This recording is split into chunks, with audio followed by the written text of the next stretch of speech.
Support అయ్యారు అందరికీ. And wonderful acting from everybody. Srinivas Vadlaman గారు అంటే మోహన్ కృష్ణ గారి సినిమా కామిక్ టైమింగ్ని క్యారీ చేసే యాక్టర్లు దొరకడం కూడా ఆడియన్స్ చాలా ఎంజాయ్ చేస్తున్నారు. థియేటర్ రెస్పాన్స్ చాలా బాగుంది. అండ్ ఈ వీకెండ్లో మళ్ళీ ఏదైనా థియేటర్కి వెళ్ళి సినిమా చూసి ఆడియన్స్ ఎలా రెస్పాండ్ అవుతున్నారో చూడాలని కోరుతాం.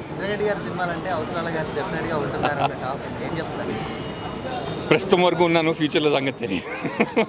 Thank you. వండర్ఫుల్. అంటే మంచి ఫ్రెండ్ అవడంతో కమ్యూనికేషన్ కూడా మా ఇద్దరికి చాలా ఇది ఉందన్నమాట. అండ్ ఎప్పుడు సినిమాల గురించి మాట్లాడుకోవడం, డిస్కస్ చేసుకోవడం బాగా జరుగుతుండేది. అండ్ అదే సినిమాలో పనిచేసినప్పుడు కూడా ఆ కమ్యూనికేషన్ ఉంటుంది కాబట్టి సినిమాలు యాక్చువల్లీ బాగా చూస్తుంటాం.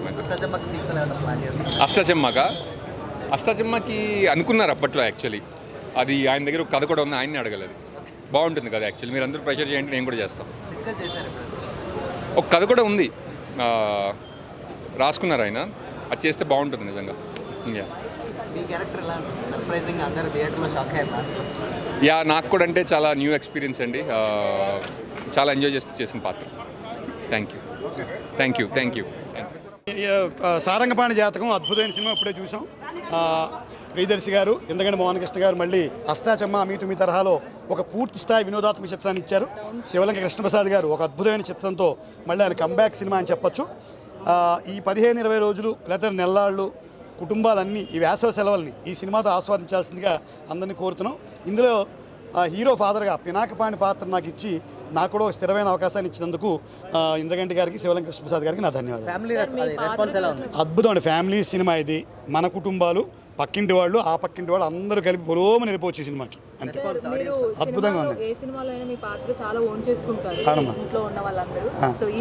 ఈ సినిమాలో నన్ను మరీ ఐడెంటిఫై చేసుకుంటారు. ఒక మధ్యతరగతి జాతకాలు నమ్మే కొడుకు, జాతకాలు నమ్మని తండ్రి. నమ్మద్దనే కంక్లూడ్ చేశారు. వ్యక్తిగతం అని చెప్పాం.